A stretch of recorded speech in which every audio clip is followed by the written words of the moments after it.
இன்னைக்கு market negative open ஆகிறதுக்கு எந்த ஒரு ஆச்சரியமே கிடையாது. ஏன்னா ட்ரம்போட டேரிஃப் ஆன 50% இம்ப்ளிகபிள் ஆயிடுச்சு.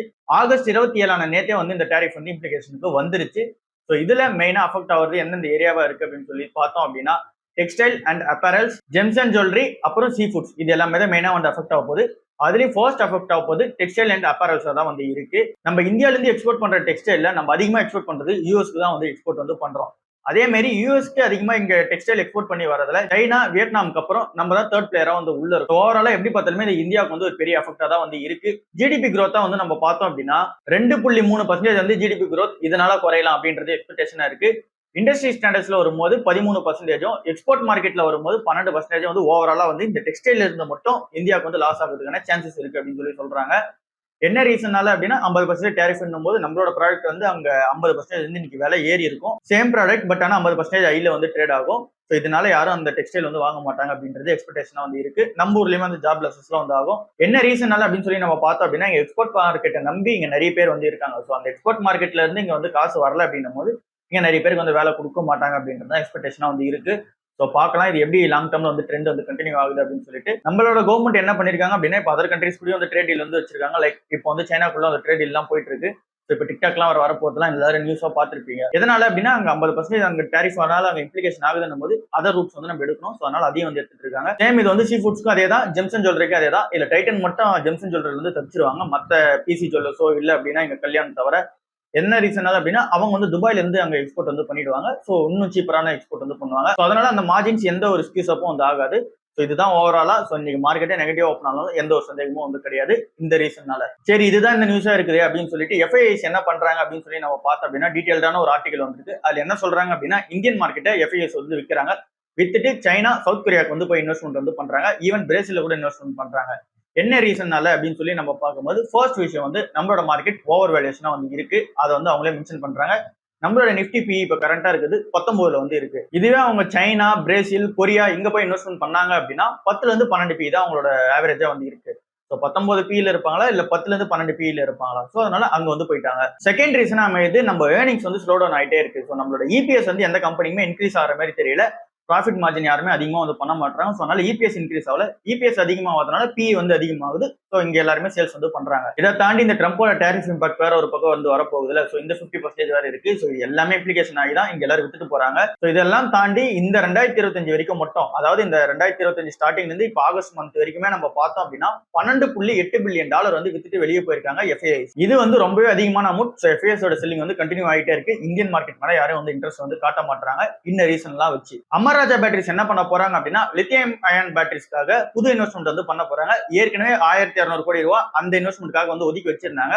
அது அந்த ப்ரொடக்ஷன் கேப்பபிலிட்டி இன்க்ரீஸ் பண்றதுக்காக கூட ஆட் ஆனா 1200 இருந்து 1300 கோடி திரும்ப இன்வெஸ்ட்மெண்ட் பண்ற பிளான்ல இருக்காங்க. இது எல்லாமே பண்றதுக்கான ரீசன் என்ன அப்படின்னு சொல்லி நம்ம பார்த்தோம் அப்படின்னா லித்தியம் அயன் பேட்டரிஸ்ல இருந்து இவங்களுக்கு ரெவன்யூ ஜெனரேட் ஆகணும் அப்படின்ற ரீசன்ல தான் பண்றாங்க. இங்க இவ்வளவு ஃபோக்கஸ் காமிக்கிறாங்க அப்படின்னா அதர் செக்டர்ஸ்ல ஃபோக்கஸ் காமிக்கல அப்படின்னு சொல்லி நம்ம பார்த்தோம் அப்படின்னா லெட் ஆசிட் பேட்டரிஸ் தான் இன்னமும் அவங்களோட 96% ரெவன்யூவா இருக்கு. அப்படி நம்ம பார்க்கும்போது லெட் ஆசிட் பேட்டரிஸ் தான் இவங்களோட கீ ரெவன்யூ ஜெனரேட்டரா இருக்கு. லெட் ஆசிட் பேட்டரிஸ்னா உங்க எல்லாருக்குமே தெரியும். ஸோ இந்த பேட்டரிஸ் எல்லாத்துக்குமே அதில் தான் யூஸ் பண்ணுவாங்க. ஸோ இது 2 வீலருக்கான இந்த ரீப்ளேஸ்மெண்டா இருக்கலாம், இல்ல அப்படின்னா 4 வீலரோட அந்த ரீப்ளேஸ்மெண்டா இருக்கலாம். அதாவது இந்த பைக்கான பேட்டரி ரீப்ளேஸ்மெண்ட், இல்ல அப்படின்னா காரோட பேட்டரி ரீப்ளேஸ்மெண்ட், இல்ல அப்படின்னா நம்மளோட யூபிஎஸ் சிஸ்டம்லாம் யூஸ் பண்றோம். ஸோ அந்த பேட்டரி ரீப்ளேஸ்மெண்ட். ஸோ எல்லாத்துலயுமே அமராஜா பேட்டரிஸ் உள்ள இன்வால்வ் ஆயிருக்காங்க. அங்க இருந்து அதிகமான ரெவன்யூ வருது. ஸோ அங்கிருந்து கொஞ்சம் ஷிஃப்ட் அப் ஆகி lithium ion batteries move on ஆகணும். அதுக்கான இன்வெஸ்ட்மெண்ட் பண்றாங்க. பினான்சியல் இயர் 2027 ஒரு பெரிய gigawatt factory, first gigawatt factory ஆரம்பிக்கிற பிளான்ல இருக்காங்க. அந்த பிளான்ட்ல இருந்து 1 ஜிகாவாட் அவர் சிலிண்ட்ரிக்கல் செல்ஸ் அதுல இருந்து தயாரிச்சு வரும் அப்படின்னு சொல்லி அவங்க சொல்றாங்க. பினான்சியல் இயர் 2030 அவங்க டார்கெட் என்னவா இருக்கு அப்படின்னா 16 ஜிகாவாட் ஆரா இருக்கும் அப்படின்னு சொல்லி எக்ஸ்பெக்டேஷன் இருக்கு. ஸோ ஓவரால லித்தியம் அயன் செல்ஸ்ல அங்க இம்ப்ரூவ்மெண்ட் காட்டுறாங்க. லெட் ஆசிட் பேட்டரிஸ்ல இருந்து அதர் ரெவன்யூ ஜென்ரேட் பண்றதுக்காக. HDFC பேங்க் போனஸ் கொடுத்துட்டாங்க. ஸோ இப்போ ஷேர் மார்க்கெட்ல அந்த பிரைஸ் பார்க்கும்போது விழுந்திருக்கும். ஸோ இது இப்போ ஒரு கரெக்டான இன்வெஸ்ட்மெண்ட் டைமா அப்படின்னு சொல்லி நிறைய பேர் கேட்டீங்க. என்ன கேட்டீங்க அப்படின்னா இன்னமும் வேல்யூஷன்ஸ் இன்னும் அண்டர் வேல்யூல வரணும். இன்னும் ஓவர் வேல்யூஷனா தான் இருக்கு. ஸோ இன்னும் கன்சிடரபிள் ஸ்டேஜ்ல வரல அப்படின்றது தான் உண்மை. அண்ட் தென் நீங்க ஏற்கனவே HDFC பேங்க் ஷேர்லாம் வச்சிருக்கீங்க அப்படின்னா இந்த டைம் செல் பண்ணாதீங்க. ஏன் அப்படின்னா உங்களோட என்டையர் போனஸ் ஷேருமே கன்சிடரபிள் பண்றது எஸ்டிசிஜியா தான் கன்சிடரபிள் பண்ண போறாங்க. இதை நான் ஏற்கனவே சொல்லியிருந்தேன். ஸோ அதாவது இப்போ நீங்க 100 HDFC பேங்க் ஷேர் வச்சிருக்கீங்க, கூட ஆட் ஆனா இன்னொரு 100 ஷேர் ஏறி இருக்கும். பட் ஆனா உங்களோட ப்ராஃபிட்டோ இல்ல இன்வெஸ்ட்மெண்ட்டோ எல்லாமே சேமா தான் இருக்கும். ஃபார் எக்ஸாம்பிள் நீங்க 100 ஷேர் வச்சிருக்கீங்க, 1 லட்ச ரூபா ப்ராஃபிட்ல இருக்கீங்க. இது ஒரு எக்ஸாம்பிளுக்காக சொல்றேன். இப்ப அது வந்து 200 ஷேரா இருக்கும். பட் ஆனா ப்ராஃபிட் வந்து அதே 1 லட்ச ரூபா தான் இருக்கும். சரி ஓகே, நம்ம அந்த 100 ஷேர் வந்து வித்துருவோம், 100 ஷேர் மட்டும் வச்சிருப்போம் அப்படின்னு சொல்லி நீங்க ஆசைப்பட்டீங்க அப்படின்னா, அந்த 100 ஷேர் நீங்க விற்கிறதுக்கு ஃபார் எக்ஸாம்பிள் 50,000 ரூபாய் வருது அப்படின்னா, அந்த 50,000 ரூபாய்க்கு 20% வந்து டாக்ஸ் அப்ளிகபிள் ஆகும் அப்படின்றது தான் வந்து உண்மை. ஸோ இங்க வந்து இன்கம் டாக்ஸ் ரூல் படி அது வந்து அப்ளிகபிள் பண்ணுவாங்க. ஸோ அதனால ஷார்ட் டேர்ம்ல யாரும் செல் பண்ணாதீங்க. ஸோ நீங்க லாங் டேர்ம்ல போனீங்க அப்படின்னா இது இந்த பிரச்சனையும் வந்து இருக்காது. எல்டிசிஜி வந்து அப்ளிகபிள் ஆகும், அதுவும் வந்து ப்ராஃபிட்காக தான். எல்டிசிஜி வந்து நீங்க ப்ராஃபிட் மேக் பண்ணலாம் அப்ளிகபிள் ஆகாது. இங்க லாஸா இருந்தா கூட அப்ளிகபிள் ஆகும். ஸோ அதனால நீங்க ஷார்ட் டேர்ம்ல வந்து செல் பண்ணாங்க. ஏற்கனவே இன்வெஸ்டர்ஸ் வந்து நீங்க வச்சிருந்தீங்க அப்படின்னா லாங் டேர்முக்கு வந்து அதை ஹோல்ட் பண்ணுங்க. 1 இயர்க்கு அப்புறம் என்ன எதனா வந்து டிசைட் பண்ணுங்க. நீங்க ஒரு புது இன்வெஸ்டரா போறீங்க அப்படின்னா இப்ப கன்சிடபிள் ஸ்டேஜா எனக்கு வந்து தெரியல. சிப்லா யுஎஸ்ஏ கம்பெனி வந்து ப்ராடக்ட் வந்து ரீகால் பண்றாங்க. அதாவது நம்ம சிப்லா கம்பெனியோட யுஎஸ்ஏ கம்பெனி. சோ அந்த கம்பெனி வந்து ஒரு ப்ராடக்ட் வந்து ரீகால் வந்து பண்ண போறாங்க. ஆல்பட்டரால் சல்ஃபேட் இன்னலேஷன் ஏரசோல். சோ இந்த ப்ராடக்ட் வந்து ரீகால் வந்து பண்ண போறாங்க. இது எதுக்காக யூஸ் பண்ணுவாங்க மேக்ஸிமம் அப்படின்னு சொல்லி நம்ம பார்த்தோம் அப்படின்னா, இன்னலேஷன் ப்ராசஸ்க்காக வந்து யூஸ் பண்ணுவாங்க. அப்படின்னா இந்த ஆஸ்மா ப்ராப்ளம்லாம் வந்து மேக்ஸிமம் யூஸ் பண்ணுவாங்க. அந்த மூச்சு திணறல் அந்த மூச்சு வாங்க கஷ்டப்படுறாங்க அப்படின்னா அதுக்கான ப்ராடக்ட் தான் வந்து இது. இந்த ட்ரக் வந்து ரீகால் வந்து பண்ண போறாங்க. 20,352 பேக்ஸ்க்கான அந்த ஒரு குவான்டிட்டி ட்ரக் வந்து ரீகால் வந்து பண்ண போறாங்க. இது வந்து கிளாஸ் 3 ரீகாலா வந்து இருக்கு. ஸோ சிம்பிளா என்ன அப்படின்னு சொல்லி நம்ம பார்த்தோம் அப்படின்னா, அந்த ப்ராடக்ட் வந்து டெஸ்டிங் வந்து பண்ணிருப்பாங்க. அந்த டெஸ்டிங்ல வந்து அது வந்து ஃபெயிலியர் வந்து ஆயிருக்கும். ஸோ அதனால வந்து ரீகால் வந்து பண்றாங்க. அண்ட் தென் இது டார்கெட் பண்ணது வந்து ஸ்பெசிபிகேஷனா ஒரு ஏஜ் குரூப்போ இல்ல அப்படின்னா ஒரு பீப்புள் வந்து டார்கெட் பண்ணிருப்பாங்க. ஸோ அந்த ஸ்பெசிபிகேஷன்ல கொஞ்சம் ஸ்டெபிலிட்டியா இல்லை அப்படின்னு சொல்லிட்டு தான் ரீகால் வந்து பண்ண சொல்லியிருக்காங்க. இது வந்து கிளாஸ் 3 ரீகாலா தான் இருக்கு. கிளாஸ் 1 ரீகால் அப்படின்னா அந்த ப்ராடக்ட் ஒரு யூஸ் பண்றாங்க அப்படின்னும் போது மக்கள் யூஸ் பண்றாங்கன்னும் போது டெத்துக்கான பாசிபிலிட்டிஸும் இருக்கு. சிவியரான ஹெல்த் இஷ்யூஸ் வந்து ஃபேஸ் பண்ணுவாங்க. இது வந்து கிளாஸ் 1 இருக்கு. கிளாஸ் 2 என்ன அப்படின்னா டெம்பரரியா ஹெல்த் இஷ்யூஸ் வந்து கிரியேட் ஆகிறதுக்கான சான்சஸ் வந்து இருக்கு. இது வந்து கிளாஸ் 2. கிளாஸ் 3 வந்து சேம் தான். பட் இங்க வந்து ஹெல்த் இஷ்யூஸ் கிரியேட் ஆகலாம் இல்ல ஆகாமலேயும் போகலாம் அப்படின்றதான் கிளாஸ் 3 இருக்கு. ஸோ இங்க வந்து கிளாஸ் 3 ரீகாலா வந்து நடந்திருக்கு. ஸோ இது வந்து சிப்லாக்கு ஒரு நெகட்டிவ் நியூஸா வந்து அமையுது. இப்பவும் சிப்லா வந்து கன்சிடபிள் ஸ்டேஜ்ல எனக்கு வந்து தெரியல. சரி அடுத்த நியூஸ் வந்து போயிடலாம். டாக்டர் ரெட்டி என்ன பண்றாங்க அப்படின்னா புது ட்ரக் வந்து லான்ச் பண்றாங்க. இது வந்து எதுக்காக அப்படின்னா குரோனிக் கான்டிசிபேஷனுக்காக வந்து லான்ச் வந்து பண்றாங்க. டோசேஜ் வைஸ் வந்து பார்க்கும்போது 72 mcg அண்ட் தென் 145 mcg வந்து இந்த டோசேஜ் வந்து இருக்கும் அப்படின்னு சொல்லி சொல்றாங்க. இந்த ட்ரக் நேம் வந்து பார்க்கும்போது லினா குளோடைட் இந்த ட்ரக்கோட நேமா இருக்கு. கொலோசோ அப்படின்ற பிராண்ட் கீழ வந்து லான்ச் வந்து பண்ண போறாங்க. சோ சிம்பிளா இந்த டாக்டர் ரெட்டி லான்ச் பண்ற இந்த புது ட்ரக் என்ன மாதிரியான ட்ரீட்மெண்ட்காக யூஸ் பண்றது அப்படின்னா, சோ சிம்பிளா என்ன அப்படின்னு சொல்லி நம்ம பார்த்தோம் அப்படின்னா நம்மளோட இன்டெஸ்டைன்ல ஒரு ஃப்ளூயிட் ஒன்று வந்து இருக்கும். சோ அது வந்து நம்மளோட டைஜஷன் பார்ட் வந்து கரெக்டா வந்து மெயின்டைன் பண்ணிட்டு இருக்கும். அண்ட் தென் நம்மளோட மோஷன் பார்ட்டுக்கு வந்து சூப்பரா ஹெல்ப் பண்ணிட்டு இருக்கும். ஸோ அது வந்து ஒருவேளை செயல்படாம இருக்குது அப்படின்னும் போது இந்த ட்ரக் எடுத்தாங்க அப்படின்னா அந்த ஃப்ளூயிட் வந்து இது வந்து இன்க்ரீஸ் பண்ணி கொடுக்கும். ஸோ அது வந்து இந்த மோஷன் அந்த டைஜஸ்டிவ் சிஸ்டமும் சூப்பரா வந்து பார்த்துக்கும். ஸோ அதுதான் இந்த ட்ரக்கோட வேலையா இருக்கு. ஸோ இது வந்து ஃபுல்லா இந்த கேஸ்ட்ரோ இன்டெஸ்டைனல் தெரப்பில தான் வந்து வருது இந்த ட்ரக்ன்றது.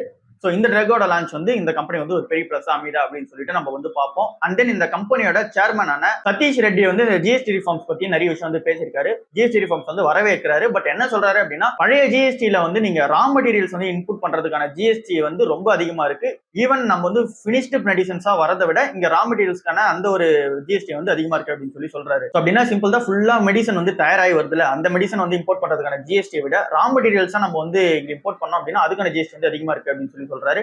ஸோ அதெல்லாம் வந்து ரீஃபார்ம்ல வந்து கொண்டு வாங்க. நியூ ரிஃபார்ம்ஸ் வந்து அதெல்லாம் வந்து கம்மி பண்ணுங்க. அண்ட் தென் இங்க ப்ரொடக்ஷன் வந்து என்கரேஜ் பண்ற விதமா ஜிஎஸ்டி ரிஃபார்ம்ஸ்லாம் எடுத்துட்டு வாங்க அப்படின்னு சொல்லியிருக்காரு. ஸோ இது ஃபுல்லாவே இந்த டாக்டர் ரெட்டி சுத்தி இருக்க நியூஸா வந்து இருக்கு. 2 வீலர் ஸ்டாக்ஸ் எல்லாமே ரேலி ஆயிட்டே இருக்கு. பஜாஜ், ஹீரோ மோட்டார்ஸ், டிவிஎஸ் இது 3 ஸ்டாக்ஸ் தான் இருக்குதுல மெயினான ரேலி வந்து பார்ட்டிசிபேட் வந்து பண்ணுது. என்ன ரீசன்னால அப்படின்னு சொல்லிட்டு நம்ம எல்லாருக்குமே தெரியும். நம்மளோட டொமஸ்டிக் டிமாண்ட் வந்து இன்க்ரீஸ் ஆக போறதுக்கான அந்த சான்சஸ் இருக்கு இந்த ஜிஎஸ்டி ரிஃபார்ம்ஸ்னால அப்படின்னு சொல்லிட்டு தான் அந்த எக்ஸ்பெக்டேஷனாலே ஏற்றி வச்சிருக்காங்க. நீங்க 1 லட்ச ரூபா வண்டி வாங்க போறீங்க அப்படின்னா அதுல ஆப்வியஸ்லி வந்து ஒரு அட்லீஸ்ட் ஒரு 10,000 ரூபாய் வந்து இந்த ஜிஎஸ்டி ரிஃபார்ம்ஸ்னால உங்களுக்கு வந்து சேவ் ஆகும். அப்படின்னா நீங்க 1 லட்ச ரூபா வண்டி 90,000 வந்து உங்களால வாங்க முடியும் இந்த ஜிஎஸ்டி ரிஃபார்ம்ஸ் வந்து அப்ளிகபிள் ஆனா. சோ இதனால சேல்ஸ் அதிகமாகும்ன்ற எக்ஸ்பெக்டேஷன்ல இந்த 3 ஸ்டாக்கே வந்து ஏத்திட்டாங்க. Bajaj Auto 7.5%, Hero Motors 18%, TVS Motors 52 கை கிட்ட வந்து வந்துட்டாங்க.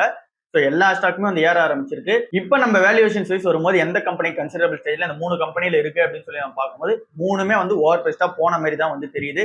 பஜாஜ் ஆட்டோவோட பி வந்து செக் பண்ணும்போது 28, டிவிஎஸ் மோட்டார்ஸ் 40 வந்து இருக்கு.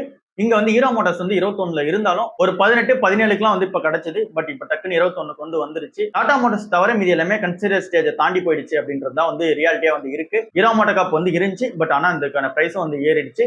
சோ இன்னும் கொஞ்சம் குறைஞ்சா இன்னும் நல்லா இருக்கும். டாடா ஸ்டீல் என்ன பண்ண போறாங்க அப்படின்னா அவங்களோட ஃபுல்லி ஓன்டு சப்சிடியரியான டாடா ஸ்டீல் ஹோல்டிங்ஸ்ல வந்து இன்வெஸ்ட்மெண்ட் வந்து பண்ண போறாங்க. இது வந்து சிங்கப்பூர் பேஸ் பண்ண ஒரு கம்பெனியா வந்து இருக்கு. சோ இந்த கம்பெனில 3,100 கோடி வந்து இன்வெஸ்ட்மெண்ட் பண்றதுனால டாடா ஸ்டீல் வந்து இறங்கிட்டாங்க. என்ன ரீசனால இந்த இன்வெஸ்ட்மெண்ட் அப்படின்னு சொல்லி நம்ம பார்க்கும்போது டாடா ஸ்டீலோட ஓவர்சீஸ் ஆபரேஷன்ஸ் எல்லாம் வந்து இன்னும் சப்போர்ட் பண்ற விதமா இந்த ஒரு இன்வெஸ்ட்மெண்ட் வந்து பண்ணிருக்காங்க. அண்ட் தென் பினான்சியும் வந்து ரீகன்ஸ்ட்ரக்ஷன் வந்து பண்ணணும். ஸோ பினான்சியல்ஸ் அந்த கம்பெனி உள்ளே நிறைய பிரச்சனை இருக்கு. ஸோ அது எல்லாத்தையும் ரீகன்ஸ்ட்ரக்ஷன் பண்றதுக்கும் அவங்களோட பேலன்ஸ் ஷீட் வந்து ஸ்ட்ரென்தன் பண்ற விதமா இந்த இன்வெஸ்ட்மெண்ட் வந்து கொடுத்திருக்காங்க. ஃபுல்லாவே வந்து ஸ்டேக்ஸா வந்து வாங்க போறாங்க. 353 கோடி ஷேர்ஸ் வந்து வாங்க போறாங்க டாடா ஸ்டீல். ஸோ இந்த மாதிரி அந்த கம்பெனியோட ஷேர்ஸ் வாங்கி அதுல வந்து இன்வெஸ்ட்மெண்ட் வந்து பண்ண போறாங்க. ஸோ இது இந்த டாடா ஸ்டீலுக்கு என்ன மாதிரியான ஹெல்ப்பா இருக்கு அப்படின்னு சொல்லிட்டு வந்து லேட்டரா செக் பண்ணி பார்ப்போம். இப்போ இந்த டாடா ஸ்டீல்ன்றது ஓவர் பிரைஸ் தான் வந்து இருக்கு. கன்சிடரபிள் ஸ்டேஜ்ல எனக்கு தெரிஞ்சு இல்ல. டிசிஎஸ் கம்பெனி என்ன பண்றாங்க அப்படின்னா ஏஐ யூனிட்டை மட்டும் பாத்துக்கிறதுக்காக தனியா அமித் கபூர்ன்றவங்க வந்து அப்பாயின்மெண்ட் வந்து பண்றாங்க. சோ இவங்க வந்து டைரக்டா யாருக்கு வந்து இங்க ரிப்போர்ட் பண்ணுவாங்க அப்படின்னா ஆர்த்தி சுப்பிரமணியம்ன்றவங்களுக்கு வந்து ரிப்போர்ட் வந்து பண்ணுவாங்க. அவங்க வந்து பிரசிடென்ட் அண்ட் தென் சிஓஓவா வந்து இருக்காங்க. சோ அவங்களுக்கு வந்து டைரக்டா வந்து ரிப்போர்ட் பண்ணுவாங்க. இவர் எடுத்துட்டு வந்ததுக்கான ரீசன் சோ ஆப்வியஸ்லி உங்க எல்லாருக்குமே தெரியும். ஏஐக்காக தான் எடுத்துட்டு வந்திருக்காங்க போது ஏஐ யூஸ் பண்ணி நீங்க கிளைண்டோட ப்ராஜெக்ட் எவ்வளவு சீக்கிரமா வந்து முடிக்க முடியும் அண்ட் தென் எவ்வளவு எஃபெக்டிவா வந்து முடிக்குமோ அந்த வேலையை வந்து பாருங்க. அண்ட் தென் நீங்க ஏஐ வந்து நிறைய பேர் வந்து யூஸ் பண்ணிருக்காங்க. அவங்க எல்லாருமே வந்து ஸ்ட்ரக்சர் பண்ணி ஒரே விஷயமா கம்பைன் பண்ணி எடுத்துட்டு வாங்க. லைக் வந்து இங்க பேங்கிங், பினான்சியல் இந்த மாதிரி செக்டர்ல தனித்தனியா வந்து இருக்காங்க. அவங்க எல்லாரும் கம்பைன் பண்ற விதமா என்ன ஒரு பிளான் வந்து எடுத்துட்டு வாங்க அப்படின்னு சொல்லியிருக்காங்க. ஸோ இந்த எல்லா ஃபோக்கஸும் கம்ப்ளீட் பண்ற விதமா இந்த அமித் கபூர் வந்து உள்ள எடுத்துட்டு வந்திருக்காங்க. யூகே அயர்லாந்து பிசினஸ்ல இருக்கும்போது டிசிஎஸ் வந்து செகண்ட் லார்ஜஸ்ட் கம்பெனியா வந்து க்ரோ பண்ணி எடுத்துட்டு வந்திருக்காரு. 26 வருஷமா டிசிஎஸ் கம்பெனில அந்த ஒரு எக்ஸ்பீரியன்ஸும் வந்து வச்சிருக்காரு. ஸோ பார்க்கலாம் இவரோட மூவ் எந்த அளவுக்கான ஹெல்ப் வந்து கொடுக்குது அப்படின்னு சொல்லிட்டு. சமீர் தேசாய், பிரசிடென்ட் ஆஃப் பியூ பயாலஜிஸ். ஸோ இவர் வந்து ஜைடஸ் லைஃப் சயின்சஸ்ல இருக்க கம்பெனில ஒரு மெம்பரா வந்து இருக்காங்க. இவங்க வந்து ஆகஸ்ட் 26ஆம் தேதி அன்னைக்கு பாசிட்டிவ் வந்து ஆயிருக்காங்க. ஸோ என்ன நடந்திருக்கு அப்படின்னு சொல்லி நம்ம பார்க்கும்போது இங்க ஜைடஸ் லைஃப் சயின்சஸ்ல ஒரு சீனியர் மேனேஜ்மெண்ட் லெவல்ல இங்க டாப் மோஸ்ட்ல இருந்தது வந்து இந்த சமீர் தேசாய் வந்து இருந்திருக்காங்க. ஸோ இவர் வந்து இந்த பியூ பயாலஜிக்ஸ் வந்து பிரசிடென்டா வந்து இருந்திருக்காங்க. இவங்க வந்து அந்த குளோபல் பிரசன்ஸ் இந்த கம்பெனி போறதுக்கான ஒரு நிறைய ஹெல்ப் வந்து இந்த கம்பெனில வந்து பண்ணிருக்காரு. லைக் வந்து என்னென்ன பிசினஸ் எல்லாம் க்ரோ பண்ண ஹெல்ப் பண்ணிருக்காரு அப்படின்னா இங்க எப்டாலஜி, ஆர்த்தோபெடிக்ஸ், ஆன்காலஜி, இம்யூனாலஜி, நெஃப்ராலஜி அப்படின்னு சொல்லிட்டே போலாம். அண்ட் தென் ஒரு போர்ட் மெம்பர்லுமே நிறைய இடத்துல வந்து இருந்திருக்காரு. அண்ட் தென் நீங்க எம்ப்ளாய்ஸ் வந்து நிறைய வந்து எடுத்துட்டு வந்திருக்காரு. அண்ட் தென் ஆர்என்டி சயின்டிஸ்டா வந்து நிறைய பேர் வந்து உள்ள எடுத்துட்டு வந்திருக்காரு. ஸோ இவர் இந்த கம்பெனி நிறைய கான்ட்ரிபியூஷன் வந்து பண்ணிருக்காரு. ஸோ இவரோட பிளேஸ் வந்து இப்ப யார் ரீப்ளேஸ் பண்ண போறாங்க அப்படின்றது வந்து தெரியல. ஸோ பார்க்கலாம் இந்த கம்பெனிக்கு இது வந்து எந்த அளவுக்கான செட்பேக் வந்து கிரியேட் பண்ணி கொடுக்குது அப்படின்னு சொல்லிட்டு. ஜைடஸ், சன்ஃபார்மா, லூபின், டாக்டர் ரெட்டி, டிவிஸ் லேப் இது எல்லா கம்பெனியுமே வந்து இறங்கி இருக்கு. அண்ட் தென் நம்ம நாட்கோ ஃபார்மா, மேன்கைன் ஃபார்மா இந்த கம்பெனில இருந்தாலுமே கொஞ்சமா வந்து இறங்கி இருக்கு. இந்த கம்பெனிஸ் கம்பேர் பண்ணும்போது எதனால இந்த ட்ரக் கம்பெனிஸ் எல்லாம் இறங்குது அப்படின்னு சொல்லி நம்ம பார்க்கும்போது ஃபர்ஸ்ட் ரீசனா அமைது வந்து யூஎஸ்ல வந்து ட்ரக் பிரைசிங் பிரஷர் வந்து கிரியேட் ஆகலாம் அப்படின்னு சொல்லிட்டு எக்ஸ்பெக்டேஷனா இருக்கு. அதாவது இந்த ட்ரம்ப் என்ன பண்ண போறாரு அப்படின்னா இங்க பிரைசிங் வந்து கம்மி பண்ணி கொடுங்க அப்படின்னு சொல்லிட்டு ஒரு 1400 இருந்து 1500% வந்து கம்மி பண்ணி கொடுங்க அப்படின்னு சொல்லிட்டு லெட்டர் ஒன்னு எழுதி கொடுக்க போறதா வந்து சொல்லியிருந்தாரு. அந்த லெட்டர் வந்து ஒருவேளை இப்ப இந்த கம்பெனிஸ்லாம் வந்து கொடுத்தாங்க அப்படின்னா இங்க வந்து இவங்க பிரைசிங் கம்மி பண்ணி தான் இங்க வந்து லான்ச் பண்ணி ஆகணும். ஸோ இது வந்து இந்த கம்பெனியோட ப்ராஃபிட்ஸ் அண்ட் தென் மார்ஜின்ஸ் வந்து அஃபெக்ட் ஆகும் அப்படின்றது வந்து நல்லாவே தெரியுது. இது வந்து எல்லா ட்ரக்ஸும் கிடையாது, சர்டன் மெடிசன்ஸ்க்கு மட்டும் இதை வந்து கிரியேட் பண்ணுவாரு அப்படின்றது வந்து பிளானா வந்து இருக்கு. இந்த லெட்டர் வந்து சன்ஃபார்மாக்கு எதுவும் ரிசீவ் ஆகல அப்படின்னு சொல்லி சன்ஃபார்மா வந்து ஓப்பனாவே ஸ்டேட்மெண்ட் வந்து கொடுத்துட்டாங்க.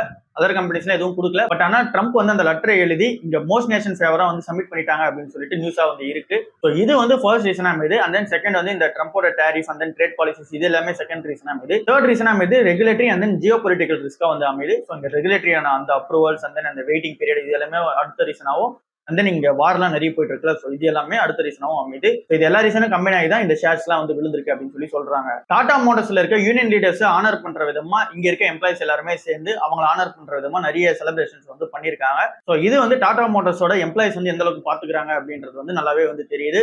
அண்ட் தென் அடுத்தது வந்து இந்த என்சிஎல்டி அப்ரூவலுக்காக இந்த டாடா மோட்டர்ஸ் வந்து வெயிட் பண்ணுது. அதாவது இந்த ரெண்டு பிசினஸ் இந்த கமர்ஷியல் வெஹிக்கிளும் பேசஞ்சர் வெஹிக்கிளும் பிரியதுக்கான அந்த என்சிஎல்டி அப்ரூவல் வந்து வெயிட்டிங்ல வந்து இருக்கு. இது வந்து இந்த ரெஜிஸ்டர் ஆஃப் கம்பெனிஸ் கீழே வந்து இதை வந்து பண்ணுவாங்க. ஸோ அந்த கம்பெனிஸ் கிட்ட வந்து அந்த அப்ரூவல் வந்து கொடுத்துருக்காங்க.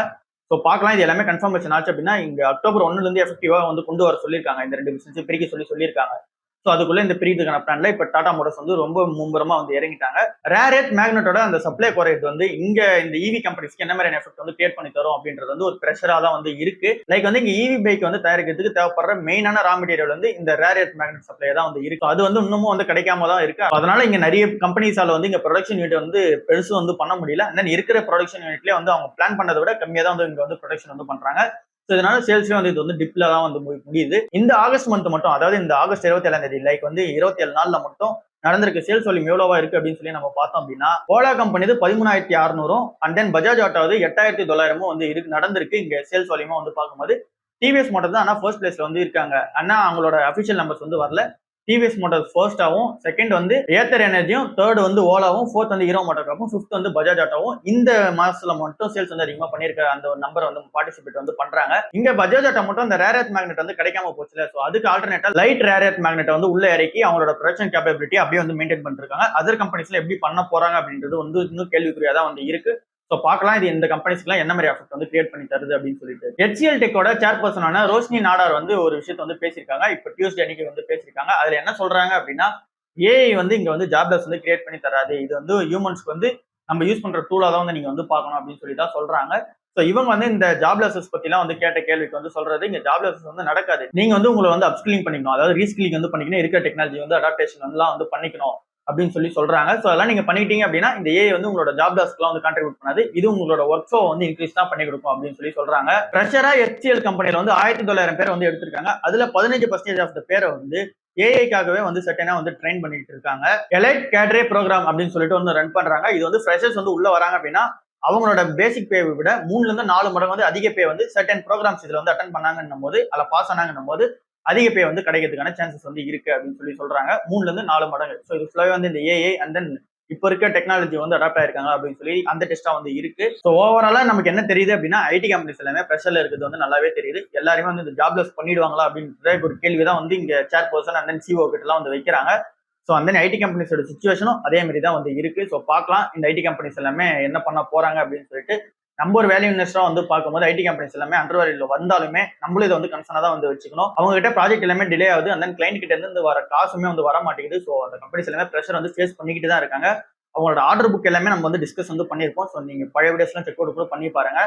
உங்களோட ஆர்டர் புக் எல்லாமே வந்து இருக்கு. பட் ஆனா வந்து ஃபியூச்சர்ல கரெக்டா போகுமா எல்லாமே வந்து நீங்க வந்து செக் பண்ணி பார்க்கணும். அண்ட் தென் நம்மளோட இந்தியன் கம்பெனியை விட வேற எதனா கம்பெனிஸ் வந்து லைக் வந்து சைனாவோ இல்ல அப்படின்னா இங்க சவுத் கொரியாலாம் வந்து இங்க கோடிங்ல வந்து ஸ்பெஷலிஸ்ட். ஸோ அந்த கம்பெனிஸ் அண்ட் தென் அந்த சாஃப்ட்வேர் இன்ஜினியர்ஸ் எல்லாமே இங்க ஏஐ யூஸ் பண்ணி இவங்களுக்கு பண்ற அந்த சர்வீசஸ் இன்னும் சீப்பரா வந்து பண்ணி கொடுத்தாங்க அப்படின்னா நமக்கு வர கிளைண்ட் எல்லாமே அங்க வந்து ஷிஃப்ட் ஆகிறதுக்கான சான்சஸ் வந்து இருக்கு. ஸோ இதெல்லாம் இந்த கம்பெனிஸ் எப்படி அடாப்ட் வந்து பண்ண போறாங்க, தென் ஐடி இண்டஸ்ட்ரியே எப்படி போக போகுது அப்படின்றது இந்த ஏஐ சுத்தி இருக்கும்போது ரொம்ப ப்ரெஷர் தான் வந்து கிரியேட் பண்ணி கொடுக்குது. ஸோ பார்க்கலாம் இது என்ன மாதிரியான ரிசல்ட்ஸ் வந்து நம்ம ஒரு இன்வெஸ்டரா வந்து தருது அப்படின்னு சொல்லிட்டு.